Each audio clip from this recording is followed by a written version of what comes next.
Yes, sir. Welcome back to another Trap or Die film session. I am your host of the Trap or Die podcast, Mual, Jamal Forrest, man. And listen, we ain't done with Buffalo yet. Not yet. When you lose by 34 points to the Bills, man, there's so many things that went wrong and few things that went right. And for Washington on the defensive side of the football, you can suggest that they was down 16-0 going into the fourth quarter, which is true, but the devil's in the details. And that's what we're here to discuss and we're here to break down right now. How did Buffalo really show its ass off against the Commanders, man? They came in here well prepared. We're going to show you how Buffalo won from a schematic standpoint, and then we're going to show the differences in Washington and how I felt they got starstruck against the Buffalo Bills, Josh Allen and company. So without further ado, like, subscribe, let us know your comments and the thoughts, man. Let's get into the film session from the Buffalo Bills and the Commanders defense.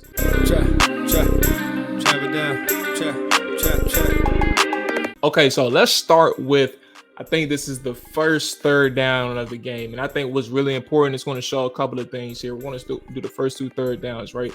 And what really hurt Washington throughout the day wasn't even first and second downs. They really put themselves in good position throughout the day to set themselves up in third and manageable or favorable for the defense, right? And I thought that was one of the better things of the game is getting yourself in.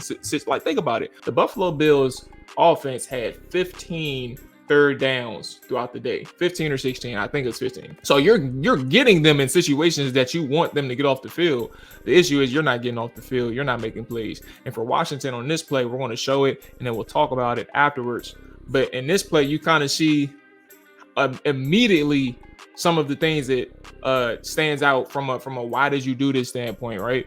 Now, I will put it this way. I'm on YouTube respectively. Like, I'm very humble in my sense. I'm not going to sit here and tell a coach that you need to be doing this. Like, what in your guy's right mind says you should do this against this type of player, right? I'm not going to do that to you. But what I will say is Washington changed up how they operate against any quarterback that they face, right? They're traditionally a zone team. Like, they're zone based. They do zone matching, things like that. So sometimes you do see a lot of things that look like man coverage, and in essence it is man coverage. But at the same time, if you run this back, like, you rarely see a too high structure from the Washington Commanders defense where it is just man across the board, cover two man. And when you think about man coverage across the board, what does that leave for your front, right? If you don't have that spy in place, there is nobody that's going to account for Josh Allen because their cornerbacks don't have eyes on the quarterback. They're in man coverage. Their back is towards the quarterback. And a mobile quarterback like Josh Allen, like, all it takes is for him to see a little lane and take off. And he's going to do just that. And pay attention to this nugget, because it's going to resurface itself on the next play, right? Now, Stephon Diggs did not get the ball. But if you look at your bottom of the screen, 13, Emmanuel Forbes is lined up on Stephon Diggs. One of the things that really hurt Washington as well in some instances throughout the day was the scramble drill and how plays were kept alive from Buffalo Bills receivers, right? So you see, rewind it just a little bit, but you see Stephon, right, breaks back towards the sideline, right? He sees Josh Allen moving, and I feel like this was probably said in the film room and in preparation, like, stay alive with these receivers, like, the play is never over. But you see for a quick second right there how Forbes takes his eyes off Stephon. For a quick second, Stephon breaks free. That's instant separation. Mind you, he's scrambling, but you see the separation and how it ultimately gets Stephon Diggs free on Emmanuel Forbes. And then up front, you kind of see the problems right here. I wouldn't even say problems. Let me rephrase that. You see what Buffalo is doing initially with the 5-man protection, but you also have your two tight split receivers / tight ends, right? Both defensive ends get chipped before they get upfield. So now you have ample space and opportunity, ample time and opportunity for Josh Allen to really read the field and make some reads before he decides it's better for him to take off. Here we go again. Same drive. 3 plays later, you get him in a 3rd and long, 3rd and 8, right? And remember what I said about Emmanuel Forbes. We'll let it play, and then we'll talk about it.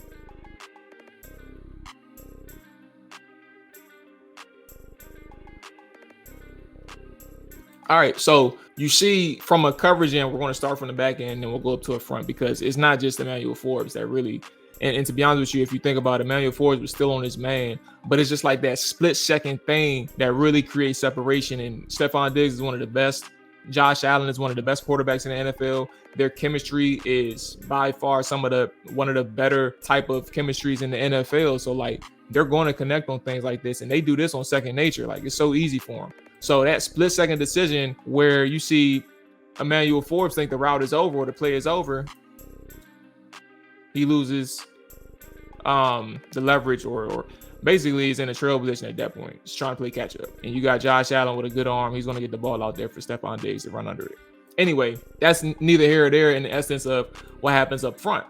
Again, what do you see? Tight splits from your tight end and receiver. I believe that's Gabe Davis, or maybe your running back. Yeah, that's your running back. So when I mentioned at the start of this video that I felt like they were a little starstruck, I felt like they looked at Josh Allen and then got scared, and like they were a little bit hesitant or passive in their rush plans, and then how they attack the quarterback, right? I understand that Josh Allen is who he is, right? He has that reputation of making you look foolish defensively, right? With his skill sets.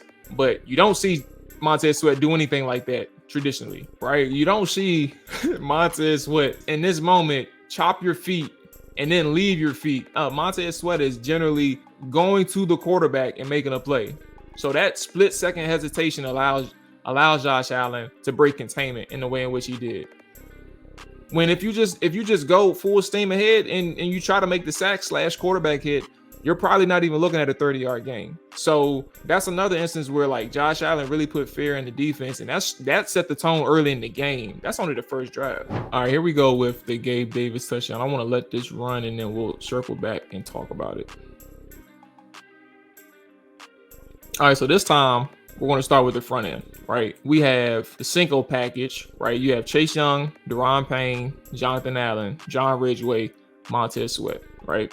And what you also see is how Buffalo is able to dress up their 12 personnel, right? Essentially, in your 12 personnel, you have one running back, 2 tight ends. For Buffalo, how they match Cinco for Washington is they put in 1 tight end and an eligible offensive lineman as the extra tight end. So you have 12 personnel with an extra blocking lineman in here to defend against a Cinco package, right? So here we go. When you do that, you have 6 blockers in and you have 4 rushers. I say 4 rushers because if you look at the top of your screen, right, Montez Sweat drops out in coverage. He automatically, now this is part of the scheme. So when I say I'm just saying off the strength of him being a player. He takes himself out of the play. So now you have just 6 on 4 as opposed to 6 on 5. Or even blitzing an extra person, whatever. Point is, numbers advantage for Buffalo. Scheming up your protection will to take these rushers out of the game. You essentially get 2 double teams on your edge rusher. That is, I think that's Daron Payne at the top of your screen. So now you have 2 people doubling on Daron Payne, right? And when you see Jonathan Allen at the bottom of your screen getting doubled, and Chase Young out of the play because he's moving with Stephon Diggs, he's not even in the play. Now you're essentially taking your rush out of the situation. You give Josh Allen with endless time in the pocket to step back, make a throw, a beautiful throw toward the sideline and against a cover 2 defense, right? So that's what you see up front. And we'll let this run now, but you see the late disguise from Washington as well, where Derek Forrest is responsible for getting to his landmark. His depth is already too low, so he shouldn't be this low. But when you have a quarterback who can make you pay for something like that, and Gabe Davis, who knows he's running a pylon route, right? He's not crossing anything. He's just running a pylon route. Derek Forrest puts himself out of position. Just leave it there. That's kind of how this thing looks, man. So good job for Buffalo right here, scheming up a way to get this pass rush out of the equation for him. And that was all day. They did a very good job all day doing that. We're going to show some more. But before we get to more scheme protection calls from Buffalo, you get some more instances of just how Washington got themselves into some situations that really hurt themselves, right? So you're looking at a 2nd and 12 situation from Washington where Josh Allen goes, I think, for 23 yards or something like that. On your coverage standpoint, you see, now this is one thing that it was a little weird to me. When I say they got a little starstruck and they changed things up, don't forget the cover 2 man, right? First play that I showed, weird in the sense like that's not typically who Washington is. So they're trying to change up their tendency against Buffalo.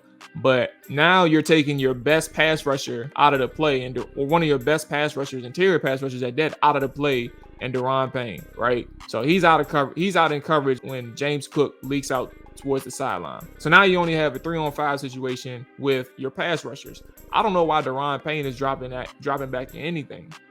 He should never be dropping back in coverage for the most part. He's dropped back sometimes, but like 1 or 2 is fine, but 3 times is too many. And he did that several times throughout the day. Anyway, as you continue, right?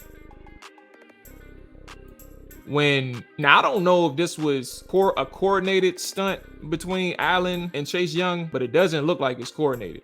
So when Chase Young decides to slant inside, whether it was called before the snap or not, his stunt, his loop gives Josh Allen that leeway to take off right beside him once he isn't able to really collapse that pocket. So a couple things going in. Back end was solid for the most part, right? But Daron Payne dropping in coverage, plus Chase Young slanting inside, not a favorable situation for Washington, and against a elite scrambling quarterback in Josh Allen, who can make plays with his arm, obviously, as we've shown, but that's not a good look. So at this point, you're probably asking, he's taking off, he's using his legs, where's the help at? Where's the spy? Now, granted, I think that Washington didn't spy Josh Allen enough. I think that they could have did somewhat similar to what they did against Denver, like just be you, right? But in this instance, they tried to spy Josh Allen and it didn't work. Jamin Davis tries to sell a rush, so he steps up, but at the time that he steps up, the left guard that he's over top of decides to aggressively attack him. He jump sets him, right? So as soon as they get latched on or they're engaged, Jamin Davis isn't able to shed the block. So this was the moment where he was supposed to spy. So they tried. They didn't try enough, but they tried, right? That's on the front end. So we're not even to the completion part yet, right? But at the end of the day, when you ask like, where's the spy? They tried to spy. They didn't try enough, but they tried at least once. At least once, right? But on the back end, I think this was, I believe, cover 4 concept, or excuse me, cover 4 coverage structure on the back end, right?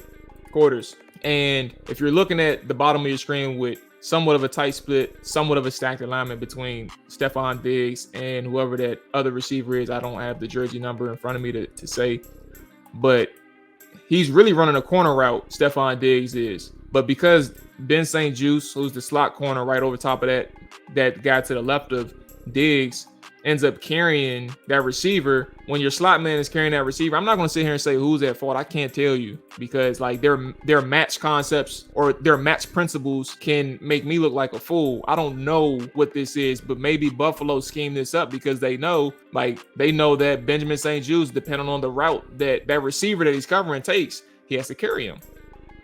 So at this point, when you have a quarters concept or quarters call and your outside receiver is still maintaining his leverage, right? Monitoring that receiver who's going vertical, Stephon Diggs is left uncovered. And instead of running his corner route or continue his corner route, he just sits in the void.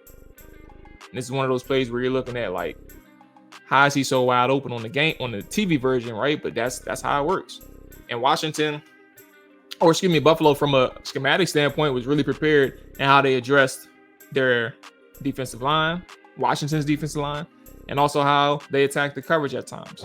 Another instance in how the Buffalo Bills was able to eliminate any type of pass rush threats from the Commanders defense all day is, again, scheming, same thing.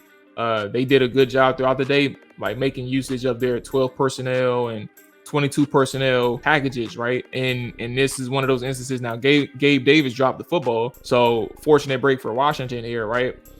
But think about what you're seeing up front, right? Let's go ahead and show it. So now you're looking at essentially like a 4-3 defense, right? You got your 4-2-6, Cam Curl in the box is the Buffalo nickel, but on this instance, you have traditional 12 personnel, right? You got your 2 tight ends on both sides of the line, and then you got your running back in the back end. So as you'll see, as we begin, your PA fake is one thing, right? But that PA fake is really holding that second level, but also with this full slide to the left of the of the offensive line, is already washing 94, 93, and 99 out of the purview of the quarterback. Clean pocket off rip. But now, not only that, right? You got your 5 end blocking, but now you have both your tight ends doubling 90, Montez Sweat. So you use this max protection to your benefit in having your 7 in the block, right? Your 8 in the block, your 5 offensive linemen, 2 tight ends, your 1 running back. Your running back is giving help to Chase Young on the left side with 73. So you have essentially 3 double teams on one play. You got 2 tight ends on one defensive end. You have a center and a guard, or a tackle and a guard, on 94. 60 is solo on Jonathan Allen because he's already just watching him outside of the play. So he doesn't have to do much except for mirror him if he has to. And then you got a double on Chase Young. Let's go ahead and freeze frame this. This pocket is incredible. Like, it's as good as it's going to get against a defensive line like Washington. And it's frustrating if you look at it from a commander standpoint. And how do you counter a team that's going to do something like this? That's on Jack Del Rio to find out. But if you look at how Buffalo did this thing, they came in here on their P's and Q's. They were very detailed, and they didn't mess around. They didn't take anything and leave anything up to chance because it would have been a long day. So Josh Allen, again, perfect pocket strike. Unfortunately, Gabe Davis dropped the ball for Buffalo. Last thing I'll leave us with on this film session, man, you're probably wondering, where's the pressure at? Where's the aggressive nature? Why aren't we aggressive enough, especially against a team like Buffalo and Josh Allen? Like, this is force him to get the ball out of his hands quickly. Well, guess what? Washington tried that too. But again, they didn't try it a lot. So, like, their situation was a little different, right? But the point being in that, there's opportunity here, like, if you execute. And for Washington, you're seeing, let's go here, free frame it for a second here. Now you're sending 6 rushers, including a blitz from the third level and your 2 safeties, right? So you're in a cover 0 situation. You're in a cover 0 look, right? And for Washington, you get home. You get home with Cam Curl, and you're unable to make the play. So for Cam, mind you, this is a situation where you're like, Cam, if you really want to make some money, you make this play. Let's keep in mind, Cam Curl dropped the interception from Josh Allen because he just couldn't. I mean, obviously, Josh Allen threw a dart, but at the same time, Josh Allen is in a situation where he throws it right to Cam Curl. He thinks it's a pick the way he reacts off the throw. He hasn't able to make that play, and then Cam Curl has an opportunity for a sack in a cover 0 situation where you're a man across the board on the back end, and you're sending extra to the house more than they can protect. Especially if you disguise it well, somebody's probably going to come free, and that's kind of how that situation works. So Cam has to make those plays, but trust me, Washington tried to spy, although I think it wasn't enough. They tried to blitz, although I think that wasn't enough. But then they tried to switch up their coverages. That's a tendency breaker from Jack Del Rio and things like that. And I think that was also what helped them get in or got them in trouble, as in addition to their rush lanes. So, like, there was several different things that went on for Washington against the Buffalo Bills that really wasn't true to how good the Commanders are. And I think they have an opportunity to bounce back against the Philadelphia Eagles big time. Like, so when we look at that score and say it was only 16-0 going into the fourth quarter, there were several things throughout the game where I say they played a good game. They played really good on first and second down, but there were some instances throughout the day where it's like, you got to be smarter than that. You got to be on your P's and Q's at all times against a quarterback like Josh Allen. So I think that same challenge is going to be presented to them this week against Jalen Hurts. Can they step up to the plate? We'll see. That's going to wrap it up for us on this Trap or Die film session, man. Like, subscribe, and we'll see you next time, man. Peace. Trap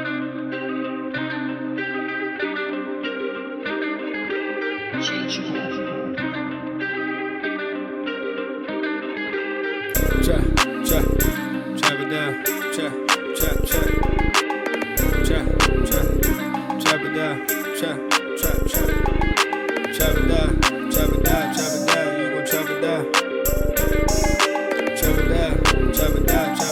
You gon' trap it down.